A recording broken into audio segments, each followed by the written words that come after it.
Well, Steve, tough night the other night. What did you say to the players at the full-time whistle, and how have they responded over the last few days? Well, the one thing you have to do is recover quickly, and get ready for the next challenge.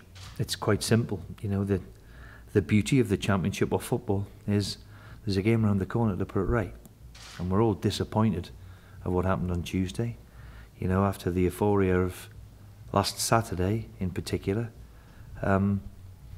You know, we got nowhere near the levels, unfortunately, which we'd got to on the Saturday. And to be fair to QPR, they've come up and played very, very well against us. And for us, it's a difficult night, as always with a poor performance and a bad result. It's how you recover and how you get it back. So we've got an opportunity tomorrow against Bolton, and let's put our boots back on and get ready to go again. Is it one of those twists we're going to see plenty more of around the division? Oh, I think so. In my experience with it, there's going to be plenty twists and turns leading up to, you know, the last week. I wouldn't be surprised. There's a lot of games. There's this stupid international break after Saturday, and then a load of games are crammed together in April. So there's going to be lots of twists and turns, I'm sure, before it's all over. 27 points to play for, to be exact. That's a lot, isn't it? It's a lot, yeah, a huge amount. A huge amount. So, as I said, we're disappointed with our performance the other night. The one thing about football, let's get on with it, accept it, and move forward. 9 games to go. You said last week you're looking a little bit more at the table now. What did you find when you kind of studied it properly? Well, how well, look, you haven't got to be a rocket scientist to find out how well Wolves and Cardiff and Fulham are on a great run too, and ourselves have been on a really, really good run. So it's the accumulation of points, like I've always said, accumulation of points and what the targets are. And if anybody beats that you take your hat off to them and say, well done, because usually there's a set amount of points that you need. I'm not going to reveal exactly what I think it is, but it's the accumulation of points and how many you take ultimately is where you end up. Mentally, ahead of this break, how important is it going to be to get the win going into that? Well, I think that was our problem the other night mentally. We couldn't get to the heights after Wolves, after the euphoria of the atmosphere, the stadium, the this, the that, the other, the victory. Then mentally, we didn't get ourselves right. Physically, you could say that as well, maybe. And so we have to cope with it better. We've got an international break coming up. It's always nice to go and get a victory before, you know, you say bye-bye to 15 of them. I think we've got 15 going away, something like that, which is, as I said, ridiculous at this time of year. But we have to deal with it. Yeah, it's a break you'd rather do without at this stage. Well, I think all of us think exactly the same. You know, we've got two of the Welsh players, the 2 Welsh lads, gone to China. Well, I don't think Taylor will go now, but to be perfectly honest, it looks as if he's a doubt for tomorrow. But, you know, as I said, we have to deal with these things, you know, and then you've got a 2-week international break and then cram 8 games into 4 weeks in April. It is the business end of the season, something we could do without. What about Bolton then? They looked dead and buried at one point this season, but they've done well. Yeah, they're not now. They've turned it round. You know, wherever you go, in my experience with the Championship, it's always going to be difficult, and I'm expecting Bolton to be very, very difficult. They're fighting for their lives for other reasons. They've got a sprinkling of really good experience now in their team, and I'm expecting a tough game. They got a good result at Sheffield last week, so all to play for. Is it going to be quite a physical encounter, do you think? I would think so. The Championship is. The Championship is that sort of encounter this week at Bolton. You know what you're going to get, and I hope that we can produce a kind of performance like we did last Saturday, and that's the heights we've got to hit. And if we do that, then we'll be okay. Lastly, just on injuries, a few problems at the full-back areas. Yeah, Tails is a problem, and that with Alan Hutton and Tunzebi, it seems to be the theme that we seem to get injuries in the same department. We'll get on with it. James Bree's been jumping at the bit, and you know, it's his chance. He's been waiting patiently, trained well. His chance, and he'll play left back. Hutton and Tunzebi, have they been a bit longer than originally expected? Well, not really. They've both have hamstrings and muscle injuries, and you just have to accept that. If you've got a muscle injury and it's quite bad, then it takes time. You know, it takes time for the body to heal. Everybody else so fit to play? Everybody's okay. Yeah. Great. Cheers, Steve. Cheers.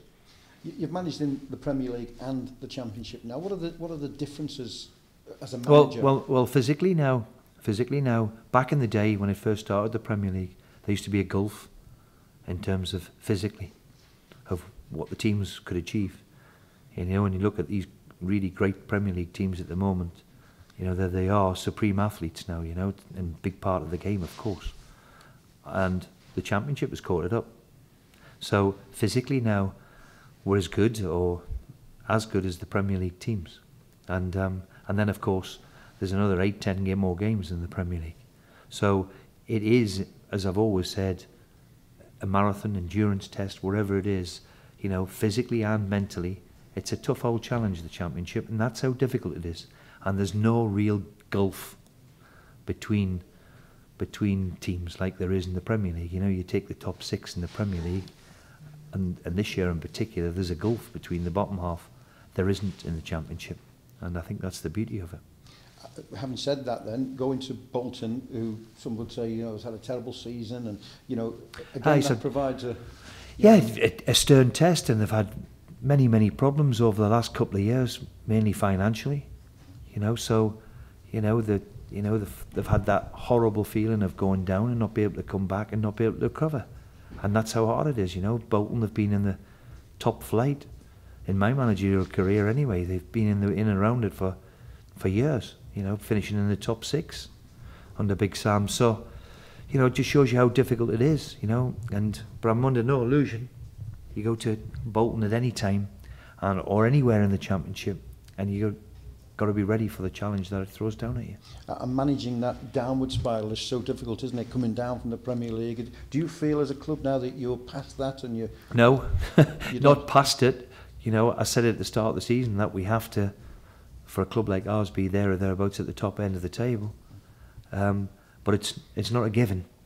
And we've seen many. You just have to look at the table now. Hull have had back-to-back wins, but up until a week ago, Hull and Sunderland, who've come down from the Premier League, are making a struggle of it in the Championship. So it's not new to me. That's what it is. It's very difficult. And it's unforgiving. That's the word probably I use more than anything, that the Championship is unforgiving because physically and mentally it's a real tough act. We've seen the Leeds owner come out this week about Wolves and the relationship with the top of their club. Is that the feeling with your club? Is it a worry with Wolves at the moment, do you think? Well, it's not a worry. Look, I'm a football manager, and the one thing we had to do last week was beat Wolves. The big question, I think, for everybody is how are they luring Champions League players, you know, to play in the Championship. Basically, that's what we're all asking. So it's not for me to get involved with anything like that. At the end of the day, they've been the best team in the division, without question, up until now, and that's all I focus on really. Whatever's happened, how they run, and all the rest of it is for other people to ask the questions. Is this what you leave it to the EFL? Do you want? Yeah. I mean, I think we've made it pretty clear of where we feel that. Look, of what I've read anyway, that the EFL are looking into it. If that's the case, then, and if there's got a case to answer to, let's see what they've got. Can I just ask you a question? We're doing respect to the referees week next week. There's been a survey with referees who say the lack of respect that's shown at elite level in the Premier League, top of the game, is have an effect in grassroots football. Do you think that's possible, or is it unfair on the elite to grassroots football? Do you know what? Do you know we've got some very good referees in this country, and there have to be, and the standards are set. I'm disappointed that I don't think we've got anyone going to the World Cup. That's what I'm led to believe. I don't know if I've read that wrong or whatever, but I find that very disappointing. Look, they've got an extremely hard job. And then we've got this nonsense of the VAR, which we haven't got right at the moment. That doesn't help them, in my opinion. They do an extremely good job and a very difficult. And the game is now full of emotion, and it will be, and it will continue to be. And with that becomes big decisions that either go for you or go against you. And for me, that's another one of football.